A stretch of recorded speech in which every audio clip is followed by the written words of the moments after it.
사랑하는 성도 여러분, 8월 21일 월요일 아침입니다. 하나님의 은혜와 평강이 함께하기를 축복합니다. 좋아요, 구독 꼭 눌러주세요. 우리 천만 성도 큐티하는 그날까지 함께 달려가도록 하겠습니다. 오늘 우리에게 주신 하나님 말씀은 사도행전 24장 24절에서 25장 12절의 말씀인데요. 우리 25장 11절과 12절의 말씀 같이 읽도록 하겠습니다.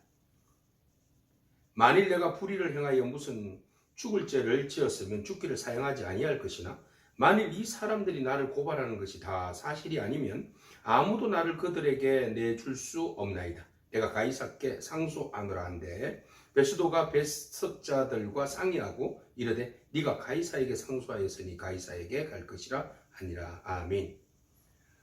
벨렉스가 바울의 그 변론을 듣습니다. 그리고 난 다음에 관심이 있었습니다. 부활에 대한 이야기를 했기 때문에 그렇습니다. 그래서 물러가라, 내가 다음에 다시 너를 부르겠다. 그렇게 하고는 바울은 이제 헤롯궁에서 이제 체포가 되어서 그곳에 지내게 되었습니다. 벨렉스가 많이 배려를 한 겁니다. 왜? 로마의 시민권을 가지고 있었기 때문에 그렇습니다. 시간이 좀 지나서 벨렉스가 그 바울을 부릅니다. 그의 아내 바로 드루실라인데요, 유대 여자입니다. 드루실라와 함께 바울을 불러서 그 도에 대해서, 예수 그리스도의 부활에 대해서 여러 가지 이야기를 듣습니다. 그러자 바울이 그 예수 그리스도의 도에 대해서 이야기하면서 하나님의 의, 그리고 또한 절제와 장차 오실 그 심판에 대한 이야기를 합니다. 이야기를 들었을 때에 우리가 직면하는 거죠. 하나님 말씀을 들었을 때에 이 그 벨릭스와 그의 아내 그 드루실라가 말씀을 듣고 정말 귀한 말씀입니다. 예수 믿기로 작정하겠습니다.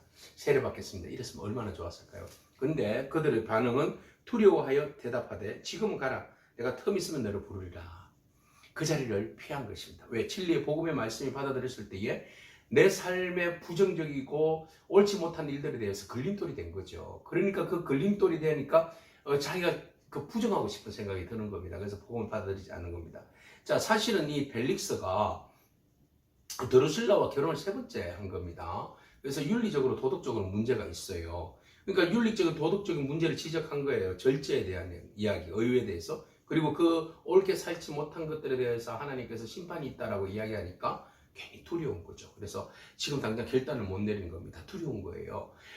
그리고 이제 그 저명한 그 필사본, 신약성경 필사본에 보면 24절 이후에 보면 뭐라고 나와 있는가 하면 사실은 드루실라가 바울을 만나서 하나님 말씀을 듣기를 요청했다라는 말이 그 안에 들어있어요. 그래서 사실은 하나님 말씀에 대한 관심이 있었던 거죠. 근데 관심이 있었는데 그 복음이 너무 강렬하니까 복음으로 인해서 두려움이 있는 거죠. 여러분, 복음으로 인해서 두려움이 있다면 그 다음 결단과 그 다음에 믿음입니다. 그랬을 때 생명의 그 능력의 말씀이 우리 안에 역사가 되어지는 거죠. 근데 이 벨릭스는 그 단계를 못 넘어간 거예요. 그 관통을 해봐야, 직면해서 관통을 해야 되는데 이걸 받아들이지 못한 겁니다. 우리가 사느냐 죽느냐는 바로 여기에 있어요. 한 끗 차이입니다. 그래서 받아들이지 아니하고 오히려 어디에 관심이 있는가 하면 이 사람에게 자꾸 불러다가 뭘 이야기를 하면 돈을 좀 받을 수 있겠나 이런 생각한 겁니다. 바울에게 돈이 있다고 생각한 거예요. 바울이 연보를 가지고 왔잖아요. 그러니까 바울이 돈이 꽤 많은 사람인가 이렇게 생각할 수도 있습니다. 그래서 바울에게 뭔가 돈을 받을 수 있을까 이렇게 생각해서 자주 불렀다. 그래서 복음을 듣기 위해서 자주 불러야 되는데 돈을 받아내기 위해서 자주 불렀다. 아주 욕심으로 가득 차 있는 벨릭스 바라봅니다. 아주 기회주의자적인 모습도 바라봅니다. 그리고 무죄하면 자기가 무죄라고 이야기하는데 지금 눈치를 보는 거예요. 로마법에 의해서 로마 시민권을 가지고 있는 바울의 눈치와 그 다음에 정치적인 문제, 유대 종교 지도자들하고 잘 결탁해서 잘 지내야 되거든요. 그러니까 그들도 무시 못하죠. 대제사장이나 장로들, 바리새인들 무시 못합니다. 그래서 재판을 어중쩡하게 연기를 한 거예요. 연기를 하니까 자기 임기 동안에는 재판의 결과를 안 내리는 겁니다. 그래서 자기가 정치적인 생명이 끝나고 나서 훌쩍 도망가 버리면 끝이잖아요. 그 방법을 취득을 한 거예요. 그래서 결국은 바울에 대한 재판을 미루다가 2년이 지난 겁니다. 그렇게 하고는 떠나가 버렸어요. 복음도 받아들이지 아니하고 자기 정치적 욕심만 채우고 그냥 떠나가 버린 겁니다. 자, 그 후임으로 누가 오게 됐는가 하면 베스도라는 사람이 왔어요. 베스도라는 사람이 와서 이 사람도 여전히 오고 난 다음에 이제 일정을 이제 풀고 3일 후에 어디로 올라가는가 하면 예루살렘으로 올라가요. 예루살렘이 굉장히 중요한 핫플레이스거든요. 예루살렘에서 제사장들에게 잘못 보이면 끝나는 겁니다. 그래서 여기에 총독이 오거나 누가 오거나 항상 이곳에 있는 그 어느 지역보다 특별한 곳이 예루살렘이거든요. 유대인들이 굉장히 특별하지 않습니까? 그래서 가서 대제사장과 인사하고 서로 협조 좀 부탁드립니다. 이렇게 인사하러 가는 거예요. 그래서 베스도도 여전히 대제사장이 있는 예루살렘으로 갔습니다. 그리고 이야기합니다. 인사를 나누니까 대제사장과 그리고 유대인 중에 어떤 사람들이 바울을 2년 전에 기억하는 거예요. 그 바울 지금 뭐 하고 있는가? 그 사람 아주 나쁜 사람인데, 응? 불러내서 우리 여기 그 사내들인 공의로 불러내려서 여기서 재판 한 번 더 하게 해달라고 그런 이야기를 합니다. 그 말의 의도는 오고 가고 하는 도중에 또 죽여버리려고 하는 그런 생각이 있는 거죠. 그러니까 여기서 이제 베스도는 굉장히 좀 현명한 사람입니다. 뭐라고 이야기하면 이미 그 이야기를 뭐 들을 수 있어요. 그래서 이미 거기에 대한 현안에 대하여서는 지금 법적으로 진행되는 과정에 있고 그 사람을 함부로 뭐 오고 가라 할 수 없는 그런 입장입니다. 혹시 당신들이 고소할 일이 있으면 직접 와서 고소하십시오. 야, 이렇게 일단락 지어버립니다.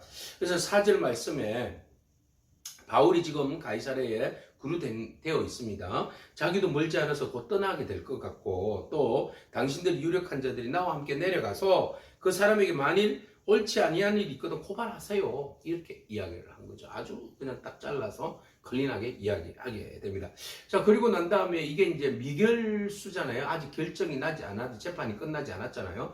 그래서 이제 베스도가 바울을 이제 예루살렘 입고 난 다음에 8일 10일 만에 올라왔어요. 그리고 가이사랴에서 그 다음날 재판 자리에 앉아서 바울을 불러서 이야기하는 겁니다. 자, 그 다음에 바울을 불러서 재판할 때 이야기할 때에 예루살렘에서 여전히 사람들이 올라왔어요. 그래서 또 바울을 중대 사건으로 처리해 달라고 고발하였지만 사실 아무런 증거도 없는 그런 상황인 것을 알게 되었어요. 그래서 바울에게 또 이제 묻죠. 신문하죠. 변명할 기회를 줍니다. 또 변명할 기회를 줄 때에 바울은 또 당당하게 이야기합니다. 저는 유대인의 율법이나 성경 가이사랴 이 세 것에 대해서 도저히 죄를 범한 적이 없습니다.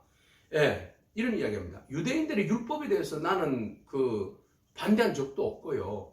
그리고 성전에 대해서도요, 제가 뭐 선동하거나 소동한 적도 없고요. 또 황제 가이사에 대해서 정치적으로 나보고 문제가 있고 반국가적인 행동을 한다고 그러는데 저 전혀 그런 적 없습니다. 이런 이야기를 합니다. 저는 범죄한 일이 없습니다.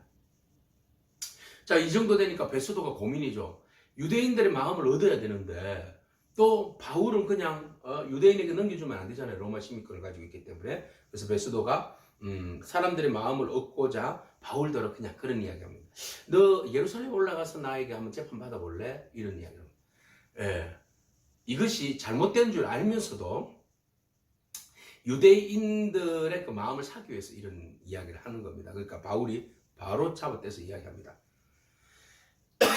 죄송합니다. 내가 가이사의 재판 자리에 앞에 섰으니 마땅히 거기서 신문을 받아야 되는데 내가 왜 그 예루살렘에 내려갑니까? 이미 나는 황제에게 상소했습니다. 정식적으로 상소합니다.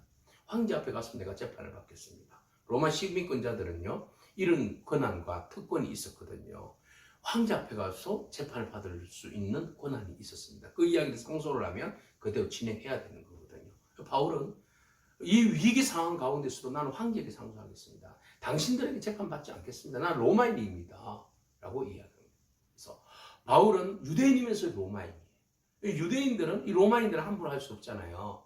유대법에 의하면 바울이 막 이단이고 막 이단의 개수고 전염병을 퍼뜨리는 자고 성소를 뭐 더럽힌 자고 이렇게 프레임을 씌워서 얼마든지 바울을 죽일 수 있지만 근데 이게 법적으로 보호되어 있는 장치가 되어 있으니 어떻게 할 도리가 없는 그런 상황이 된 겁니다. 아주 익사이팅하죠. 하나님께서 바울을 이제 가이사에게 상소를 했으니까 로마로 가게 되었고 하나님께서 비전을 주셨듯이 이제 로마에 가서 복음을 전할 수 있는 그런 기회가 단계별로 지금 진행되고 있는 것을 보게 됩니다. 서서히 하나님께서 역사하시는 대로 흘러가고 있음을 우리는 보게 되죠. 우리는 그 역사의 중심에서 나는 열심히 일하고 있고 열심히 살고 있고 열심히 행동하고 있지만 그 모든 것들이 하나님의 그 계획하신 선하신 방법대로 이동되고 있다는 것, 진행되고 있다는 사실을 우리가 안다면 우리 오늘 하루하루 시간들을 최선을 다할 줄로 믿습니다. 오늘 여러분 힘든 시간이지만 그 시간 하나님이 함께 하시고 하나님의 비전을 이루어가는 시간이라는 사실 여러분 기억하길 바랍니다.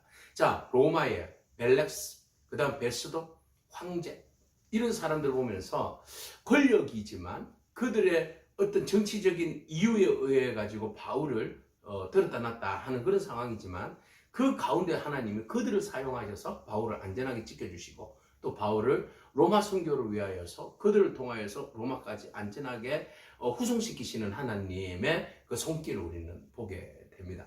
악한 자들이 역사하지만 그 역사 가운데서 선한 길로 이끌어 가시는 하나님의 손길이 있다는 사실을 여러분 기억하시고 오늘 우리에게 비록 감금되어 있는 바울이지만 감금이 아니라 오히려 그 감금을 통하여서 하나님의 선교의 비전을 이루어가기 위한 지금 숨고르기 작전이라는 것, 시간이라는 사실을 기억한다면 여러분 결코 숨고르는 시간이 나쁘지만은 않습니다.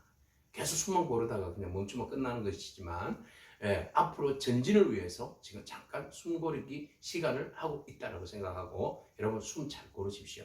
그래야 숨을 잘 쉬어야지 그 다음 또 전진할 수 있는 거 아니겠습니까? 그 주님 바라보면서 여러분 오늘도 승리하기를 축복합니다. 아멘. 기도하겠습니다. 주님 감사합니다.